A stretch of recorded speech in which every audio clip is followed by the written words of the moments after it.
प्रारंभिक रूपांतरण द्वारा व्युत्क्रम आव्यूह प्राप्त करना। ये दिया हुआ है ए आव्यूह 2 माइनस 3 3 2 2 3 3 माइनस 2 2। इसका व्युत्क्रम आव्यूह प्रारंभिक रूपांतरण से प्राप्त करना है। तो सबसे पहले हम इसका यूनिट मैट्रिक्स, इकाई मैट्रिक्स या तत्समक आव्यूह पहले निकालते हैं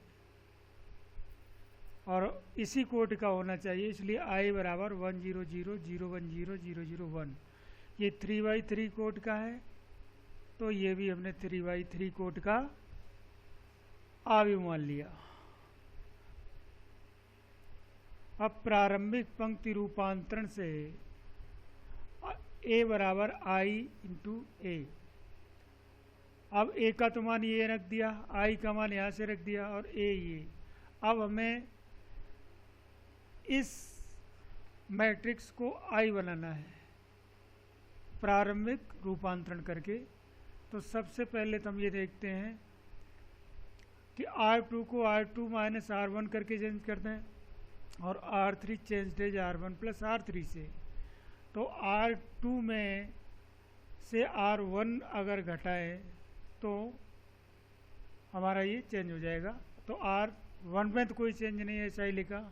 R2 ये घटा दिया 0, 3 2 माइनस माइनस 3 5 और ये 0। इसी तरीके से R3 प्लस R1 कर दिया, इसे बदलना है R3 को R3 प्लस R1 से। तो इसमें ये जोड़ जोड़ के लिख दिए 3 2 5 माइनस 5 5। ऐसा ही यहाँ कया R1 को यूँ का यूँ लिखा। R2 में से R1 घट रहा है तो इसमें से ये घटा घटा के यहाँ पे लिख दिया 0 माइनस 1 और 1 माइनस 0 0 0 माइनस 0 0। और R3 में R1 जोड़ दिया तो 1 प्लस 0 1 और ये 0 और ये 1। इस तरीके से हम ये देखते हैं कि हमारा जो R2 है वो 0 1 0 होने के कगार पे है बिल्कुल, इसलिए 5 का इसमें भाग दे सकते हैं, इसमें भाग दें तो ये हमारा आदर्श स्थिति में पहुंच जाएगा और इसे फिर हम सॉल्व कर लेंगे आगे। तो R2 चेंज 1/5 R2 से, इसमें 5 से डिवाइड कर दिया तो 1 आ जाएगा ये, और इसमें पूरे में 5 से डिवाइड किया, भाग दिया तो माइनस 1/5 1/5 0, और इसमें भी ऐसा ही किया 1 माइनस 1 1 और ये 1/5 0 1/5। अब हम यहाँ से देखते हैं कि अगर यहाँ से R1 को चेंज करें, R1 change dash R1 minus 3R3 से, तो हमें यहाँ माइनस 1 बनेगा, यहाँ 0 या 0 मिलेगा। यानी एक बार में ही लगभग आदर्श स्थिति आ जाएगी i के लिए। तो R1 change dash R1 minus 3R3 से, और R3 को चेंज करना है, यहाँ पे 0 चाहिए इसलिए हम इसे जोड़ेंगे तो 0 आ जाएगा। तो हम R3 change dash R3 plus R2 ऐसे बदलेंगे इसे। तो यहाँ पर R1 change dash R1 minus 3R1, 3 का गुणा करेंगे, 3 का इसमें गुणा करें 3 हो गया, 2 माइनस 3 माइनस 1, ऐसे ही माइनस 3 से घटाएंगे इसे 0, ऐसे ही 3 का गुणा किया, घटाया 0, माइनस 1 0 0, और ये ऐसा ही रहेगा। और इसमें R3 को बदलेंगे R2 जोड़ के, तो 0 प्लस 1 1 1 माइनस 1 0 और 0 प्लस 1 1। ऐसा ही हमें यहाँ करना है। पहले तो 3 का गुणा करके इसमें से ये घटाना है R3 से, तो 3/4 माइनस 1 तो 2y, ये तो आ जाएगा, हाँ 2/5 आ जाएगा। और ऐसे 3 का गुणा करेंगे 0 माइनस 0 0 और ये घटाएंगे तो माइनस 3/5। इसे हमने ऐसा ही लिख दिया। और R3 को चेंज करना है इसे जोड़ करके, तो इसमें ये जोड़ा है तो 0 आ गया, और ये 1/5 और ये 1/5। अब हम देखते हैं कि हमारा दो वेक्टर यानी R2 और R3 ये लगभग आदर्श स्थिति में केवल इसे हटाना है और ये माइनस ख़त्म करना है। तो R1 चेंजेज -1 इंटू R1, यानी इसमें -1 का गुणा करेंगे, आदर्श में पहुँच जाएगा 100 जो कि होना चाहिए इसे। तो -1 से गुणा कर दिया, ये इस तरीके से हो गया, इसके चिन्ह बदल गए। अब ये पहले ही से आदर्श स्थिति में, और फिर इसमें ये जोड़ा, यानी R3 changes R3 plus R1 से। हम ये देख लेते हैं आदर्श स्थिति कैसे बन सकती है। 0 0 1 लाना है यहाँ पर, तो यहाँ पर हम 0 आ जाना चाहिए, इसलिए R3 में R1 जोड़ दिया ये, और हमें ये आदर्श स्थिति मिल गया। फिर इसमें ये जोड़ा, ये दोनों तो यूँ के यूँ रहेंगे, इसमें ये जोड़ दिया तो ये आ गया 0 प्लस 1/5 1/5 -3/5 1/5 -2/5। यहाँ से यही हमारा A इनवर्स बना है। तो प्रारंभिक रूपांतर से, प्रारंभिक पंक्ति रूपांतर से हमने इसे निकाला है। प्रारंभिक स्तंभ रूपांतर से भी निकाल सकते हैं।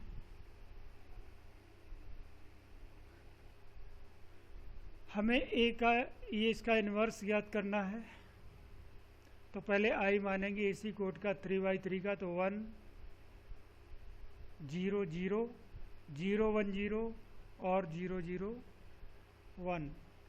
प्रारंभिक पंक्ति रूपांतरण से हम A बराबर I A करेंगे। A का मान तो हमारे पास है 2 0 1 5 1 0 और 0 1 3 0 1 3 बराबर I का मान 1 0 0 0 1 0 और 0 0 1, और यहाँ पर A आएगा। यहाँ पर हम ऐसा मैट्रिक्स हमारा यहाँ आ जाना चाहिए, यानी यहाँ 1 आना चाहिए, यहाँ 0 आना चाहिए। तो इसके लिए हम करेंगे R2 changes R2 minus 2R1। R2 में से 2R1 अगर घटाते हैं तो यहाँ 1 आएगा, 1 और 2 आ जाएगा। R2 changed as R2 minus 2R1।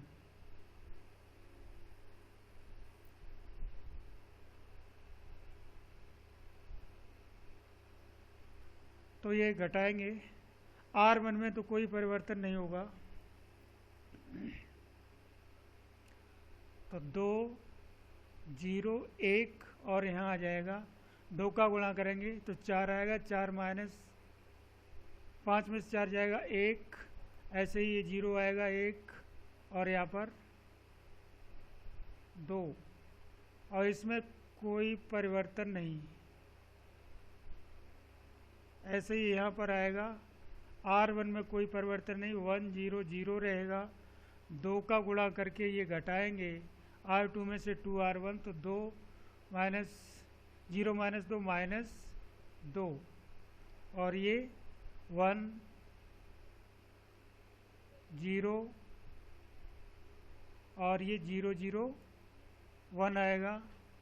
इसी तरीके से R3 अब हम बदलेंगे, R3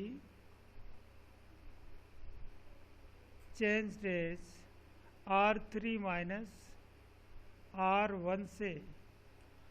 R3 को बदलेंगे R3 माइनस R1 से, तो यहाँ से R1 में कोई परिवर्तन नहीं है। 2 0 1 1 1 2 और R3 माइनस R1 करेंगे तो ये माइनस का 2 आएगा, और 1 और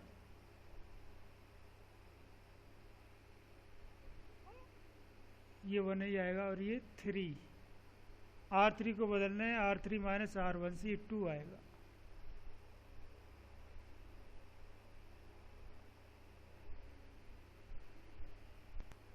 यहाँ R3 changes R3 minus R2 करना है, तो ये सरल और आसान हो जाएगा। R1 ऐसा ही, R2 ऐसा ही, R3 को बदलना है तो ये आ जाएगा -1।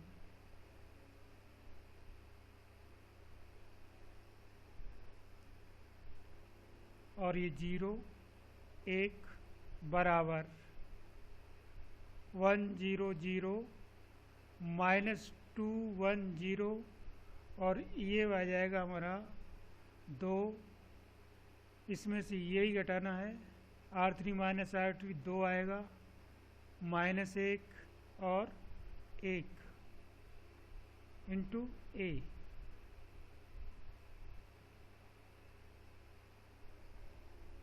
अब हमें R1 को बदलना है।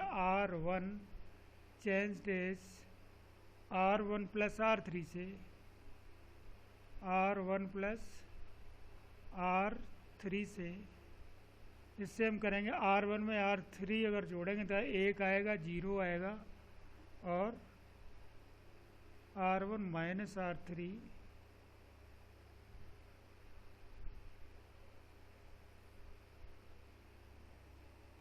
क्वेश्चन में हम माइनस है भाई,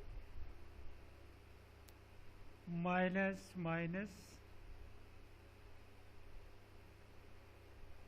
माइनस। अब R1 प्लस R3 करेंगे तो 1 आएगा, 0 आएगा, 0, यानी कि 1 0 0 और ये 1 1 2 -1 0 1 बराबर R1 को बदलें, ये जोड़ के 3 आ जाएगा और ये -1 और 1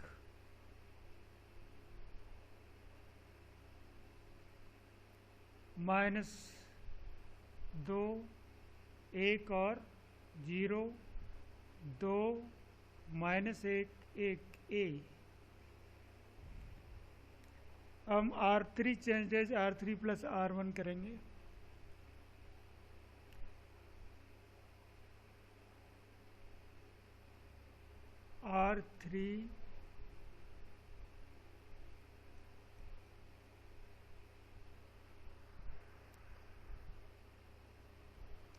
R3 change as R3 plus R1 से, ये तो ऐसा ही रहेगा 1 0 0,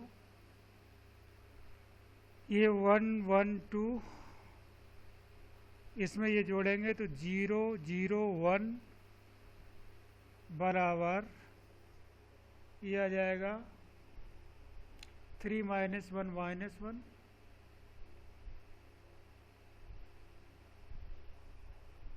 -1 -2 1 0 और ये इसमें से ये जोड़ेंगे तो 5 आएगा, 5 -2 2 -2 A, ये A आ जाएगा। अब नेक्स्ट ये है R3 change as R2 -2 R3 से, R3 change as R2 -2 R3।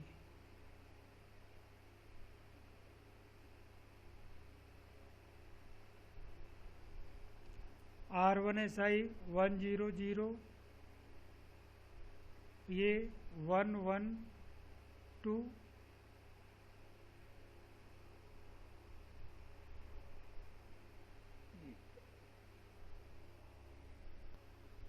इस तरीके से हम कर देंगे। R3 चेंज एज R2 है, R2 change as R2 -2 R3 से, तो ये मिल जाएगा हमें। फिर R2 चेंजेज R2 -R1 करेंगे तो हमें ऐसा मिल जाएगा, क्योंकि R2 में से ये घटाएंगे 0 1 0 आएगा और फिर हम इसमें से घटाएंगे तो -12 -3 -15 5 -1 6 4 -1